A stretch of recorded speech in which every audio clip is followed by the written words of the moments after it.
Hey guys, how are you? Hope you're all doing very well. This afternoon I have yet another movie review, so I hope you find this one interesting. This movie is a horror film from Canada, English language, released in the year 2016, directed by Larry Kent, and this film is called She Who Must Burn. So She Who Must Burn is set in this very rural town. You've got this woman who works in an abortion clinic as a counsellor, and unfortunately she's got the attention of this very aggressive Christian family. So the Christian family is led by a man who's very persuasive, and he's got the whole town believing that if they don't follow every detail of the Word of God, they're going to go to hell and burn. So the whole town are turning against this woman who refuses to leave the abortion clinic, and this in turn creates a lot of danger because they're starting to get more aggressive in trying to persuade her. So then there's a situation that she's involved in that infuriates this leader of the Christian family, and so all hell is about to break loose and the situation is going to pass the point of no return. So what happens and what's in store for this woman involved is something you're going to have to find out for yourself, because that's as far as I'm going with my synopsis.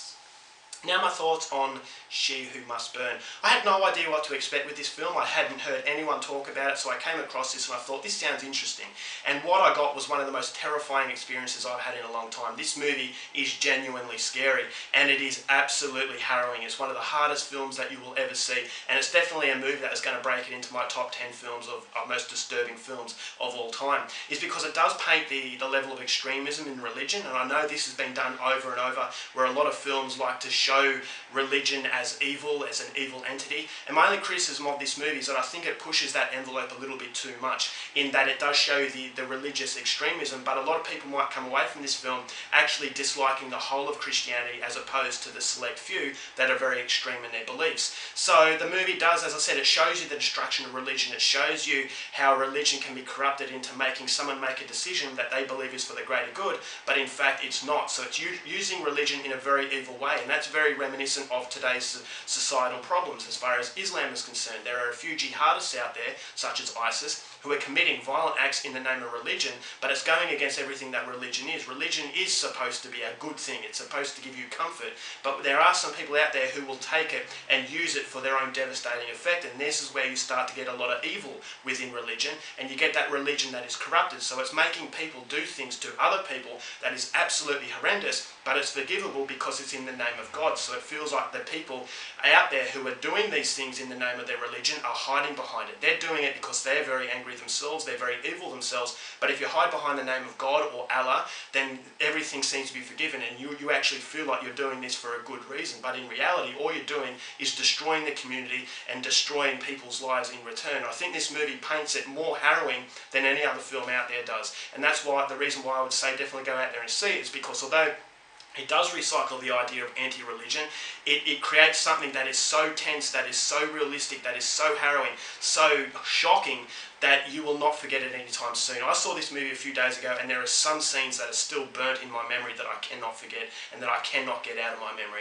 And so for that very reason, I would highly recommend this to anyone, to everyone who is a fan of extreme horror. But if you're not a fan of extreme violence, horror, that sort of subgenre, then stay away from this movie, is because it will upset you to no end. I can see a lot of people becoming devastated after watching this film is because it doesn't pull any punches. It shows some graphic scenes of violence, and the whole film just has a sad, depressing atmosphere that engulfs you and it never lets you go. And I just thought the continuity of the film was brilliant. There is a soundtrack in this film that really does blend in well with the atmosphere. It just gives it that completely unnerving and that very, very scary sort of environment that a lot of horror films are missing.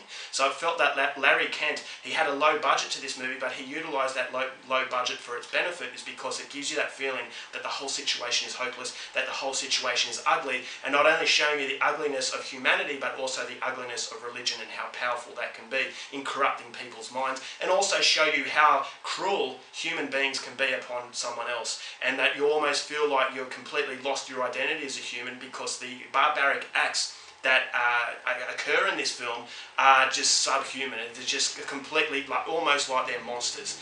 And so that is what I loved about the film, is that it is a genuinely scary experience, but it's an experience that will be way too much for a lot of people to handle. So the violence is very, very graphic, so be very careful. It is very few and far between, which gives that, it magnifies the impact in that you're not expecting it, and when it happens, as I told you, it will burn inside your memory. And there is one scene in particular that I cannot forget, is because I wasn't expecting it.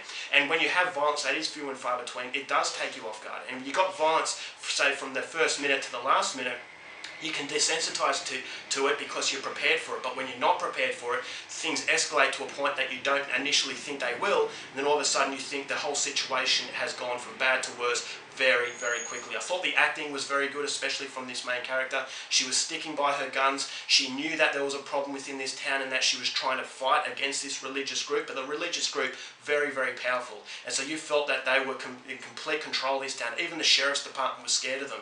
And so this leader of this particular group was very chilling. It was a very subdued performance. Nothing was ever exaggerated. And that's what just gives it that haunting atmosphere, is because it feels very realistic. You can't disconnect yourself. You can't say that this is a caricature, because it feels very real, and there are people out there who really do this sort of thing. Case in point, ISIS, when it comes to the religion of Islam. So we'll get a lot of people talking as to whether or not religion can be a good thing, or in this case it is a very bad thing, but it will get you discussing that. And the only problem I had with this movie is that it was a little bit too anti-religion, is that it was showing you everything bad in Christianity, but I think if it had a little bit of greyness in the overall depiction of religion, it could have given it something to discuss, whether or not religion was the true villain or was in fact these people. But when you get something that is so anti-something, it does limit the discussion to some point, but as I said, it will still get you to discuss it, and what it wants to be at the forefront is a terrifying tale of religion that has got to people who have just gone way over the top, and I do think it succeeds in what it's trying to do. The overall production, as I said, it's very low budget, very shaky cam, but it gives it a lot of charm to really set itself in this community, and you just feel that it's just an absolute gut punch of a film. This is not a movie to make you feel good. It's not a movie to watch with a group of friends. It is definitely a movie to watch once a year, because it just drains so much energy out of you. I will compare this to Martyrs, in that it just has that same sort of gut punch that left me absolutely shocked, but very pleased that there are directors out there who are still willing to go to that length to really open people's eyes and to really make them feel uncomfortable. So overall, for She Who Must Burn, I thought this was a fantastic film, and I'm going to give it 4 stars. Alright guys, that's it for my review. Hope you enjoyed it. The next time, keep watching movies, and I'll see you later.